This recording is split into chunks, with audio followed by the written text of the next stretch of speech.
Сәлем достар, бүгін мен вареная сгущенка қосылған осындай дәмді жұмсақ болып шығатын карамельный сметанникті жасадым.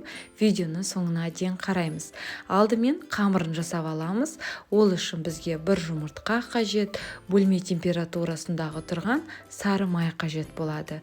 Одан кейін қантымызды қосамыз. Описаниеда барлық құрамдары жазулы тұр. Венчиктің көмегімен жақсылап біздің массамыз ерігенше осылай араластырып аламыз.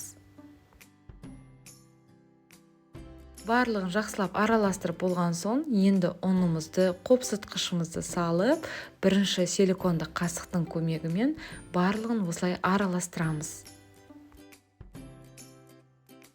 Көп қыздар жазып жатады, пирогым қатайып кетеді деп. Оның бірден бір себебі қыздар сіздің майыңыздың пайыздығы. Яғни бұған маргариннің майлығы 60%-дан жоғары маргаринді пайдалану керек. Сол кезде сіздің пирогыңыз жұмсақ және де дәмді болып шығады. Енді қолымызбен осылай барлығының басын біріктіретін боламыз.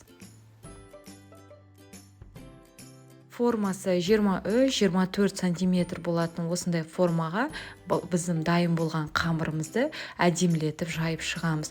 Бортиктарын биіктеу етіп жаямыз, өйткені қазір біз үстіне начинкасын құйған кезде сыртқа шығып кетпеу керек. Сол себепті бортиктарын жұқалатып, әдемілетіп, биіктеу етіп, видеодағыдай жайып шығамыз. Қамырымыз дайын болды. Енді үстіне құятын начинкасын, яғни салмасын әзірлейміз. Ол үшін бізге қаймақ керек. Қаймақтың пайыздығы міндетті түрде 20% болу керек. Негізінде қыздар бірінші жұмыртқаны, вареная сгущенканы қантты араластырып алған жақсы. Сол кезде вареная сгущенка еріп, қаймақпен жақсы араласады. Мен барлығын бірден салып жібергендіктен шамалы ұзақтау, яғни ішіндегі сгущенкасы ерігенше шамамен бір 4-5 минуттай осылай шайқадым. Осы кезден бастап пешімізді 180 градуста қыздырып бастауға болады.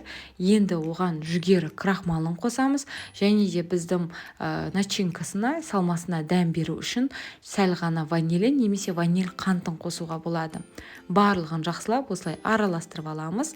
Одан кейін қамырымыздың үстіне құйып 180 градуста 35-40 минут пісіріп аламыз.